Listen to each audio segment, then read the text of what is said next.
Please welcome Rear Admiral Len Hering, United States Navy retired.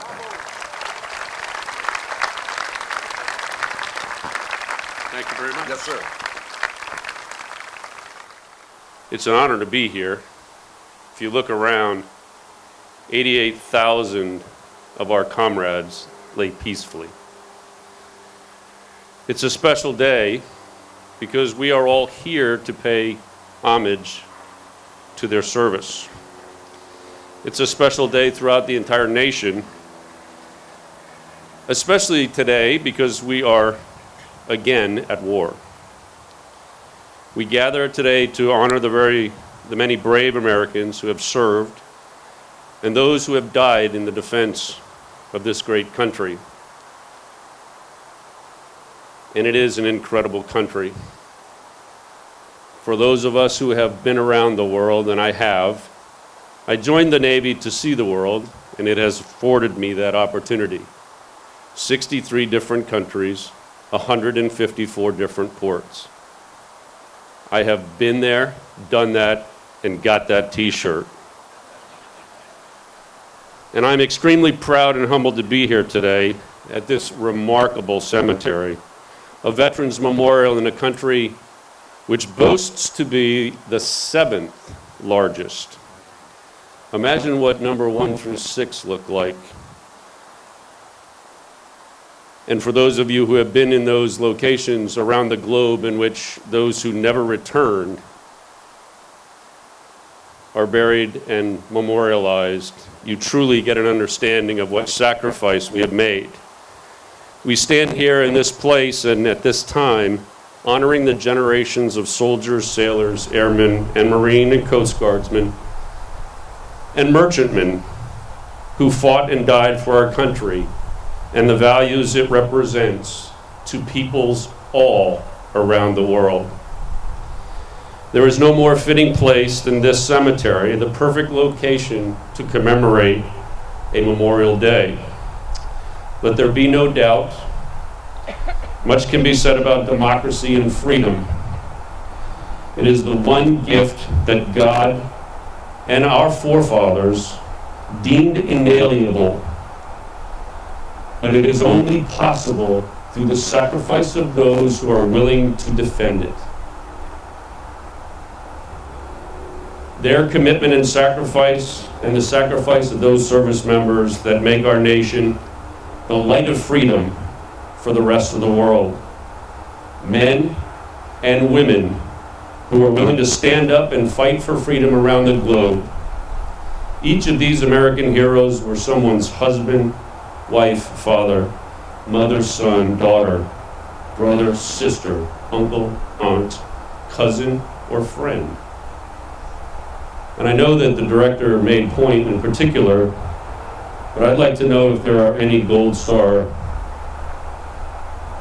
wives or spouses or mothers in the audience. Please rise.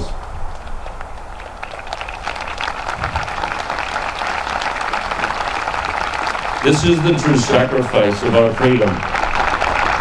Thank you for your service.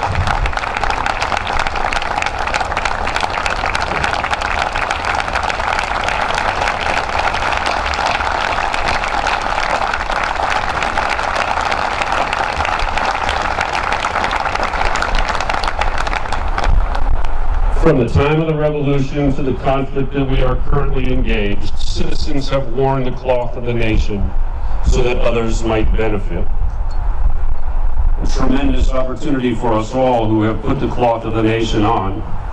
And I don't believe that there's ever a measure that will impact the loss of a service member for their cause more than those borne by the families. The story is always the same, and all of those fallen heroes are considered irreplaceable members of our family, whether they be immediate or as our citizens. While many lie here today, many have given their lives for a cause well beyond self. Many so young that their wicks of life have barely blackened. And while they may have gone, Ceremonies like today will make absolutely certain that they will never be forgotten. Knowing full well the price of freedom, our servicemen and women have made some of the most consequential promises when they raise their right hand and take the oath to support and defend the Constitution of this United States against all enemies, foreign and domestic, and if necessary, to pay the ultimate sacrifice for that freedom.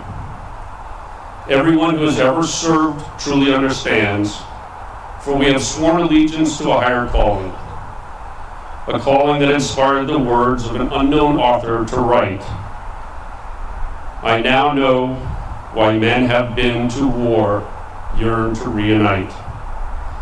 Not to tell stories or look at old pictures, not to laugh or weep. Comrades gather because they long to be with men who once acted at their best behalf. Men who suffered and sacrificed, who suffered and were stripped of their humanity. I did not pick these men. They were delivered by fate and the military. But I know them in a way I know no other man. I have never given anyone such trust. They were willing to guard something more precious than my life itself. They would have carried my reputation and my memory. It was part of a bargain that we all made when we swore allegiance. The reason we were also willing to die for not just country, but for one another. As long as I have that memory, I will think of them every day.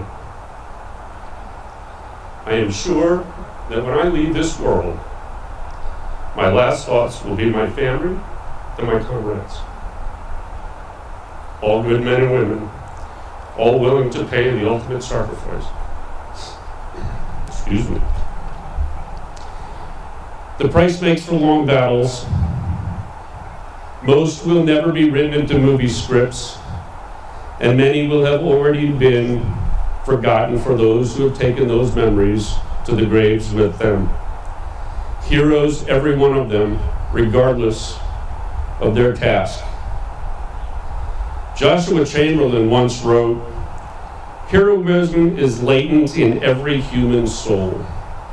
However humble or unknown, they, the veteran, have renounced what accounted pleasures and cheerfully undertaken all self-denials, privations, toils, dangers, suffering, sickness, mutilations, lifelong hurts and losses, death itself for some, dimly seen but dearly held." This crowd assembled here has a deep connection to the men and women who go forward in defense of our freedoms. For nearly a century, this city and thousands like it across this country have been a vital link to what keeps our nation free. And today it continues to carry on that tradition. And God, I hope it never stops. Today we must take time to remember that freedom does have a price. And more importantly, in today's environment, when less than 1% of our population serves in uniform, it is more important that we remember and we teach those who are the sacrifice of the freedom that they enjoy. Today we are fighting a war as real and as vital to our nation's security as any other in our past. The threat is real and the enemy is determined as any other that we have faced in history. Today we fight a global war against an enemy that knows no borders, flies no particular flag, applies no set of rules to govern what is considered by most just warfare, and is determined to destroy every single thing we hold precious. They do not value life as we do, and they are willing to target innocent women and children to prove a point and cause us to withdraw. This is a situation we cannot, for the sake of our future, allow to happen.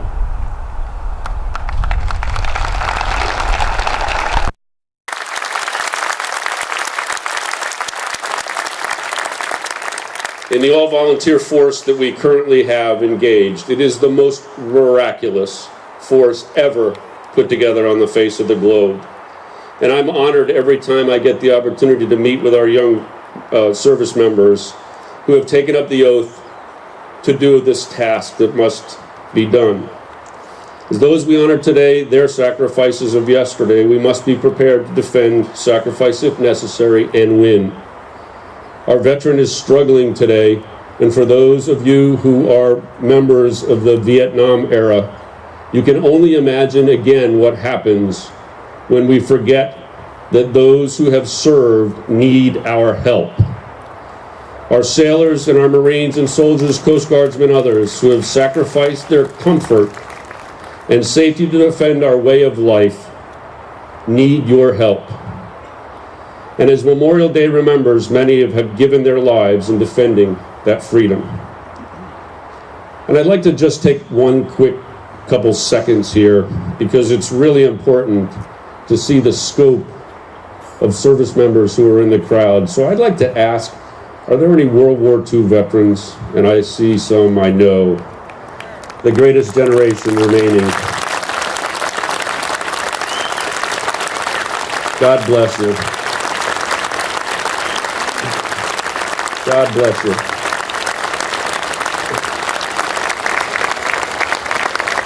How about Korean War? And many of those same people are going to stand up again.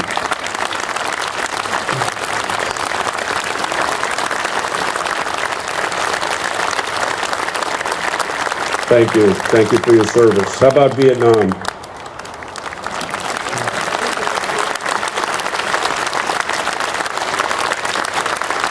God bless you and thank you again. How about the first Gulf War?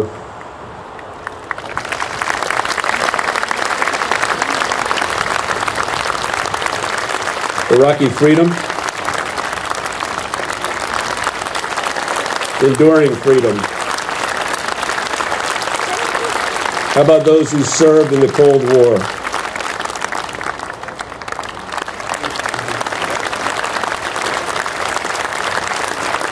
God bless you for your service and thank you very much. Now, as I get ready to close, I have a request of you all. Because it's very important, again, as I say, that with less than 1% of our service members coming from our population today, and for those of you who don't recognize that number, it's roughly equivalent to the population when this nation fought its first war for independence. The revolution began with 1 out of every 12 citizens dedicated to the proposition that we became an independent nation. Roughly those same number of citizens today are in arms. What's really surprising, though, however, is that my son today serves as well. He is coming up on his 15th year of service. Every single moment of my son's service has been at war. The last time this country was at war for this long, we secured our independence. Let's hope we can figure out how to do this in the coming years. And I encourage every single veteran to go out every morning wearing a symbol of your service. Because fewer and fewer people recognize what that service means. Think about it every time you hear the national anthem, what it really means, that red, white, and blue. Whenever you see a flag, think about what it means, that red, white, and blue. It is the most recognized symbol across the globe and even into space. And it is the sacrifices of those who served that made that symbol the most recognized symbol in our history. So if you're a vet, consider displaying some form of recognition every day. And if you're not, consider the idea of hoisting those colors on your property every day. Take a look around. 88,000 beautiful red, white, and blue. But how many of you are hosting one at your home? I have not only one, I have one in the backyard and one in the front yard. Do so. Be proud of it. More importantly, if you're a veteran, it means that much more. But I ask you to think about a lapel pin or a tie tack or whatever. Boast your colors every day. And when you see another vet, stop and say thank you. Thank you for your service. Because when we do it, everyone else will begin to notice it. And it's important because you are the reason we are free. Don't ever forget it. Be proud of your commitment. Be proud of those who came before you, but memorialize their service daily in your continued life. Thank you very much for the opportunity.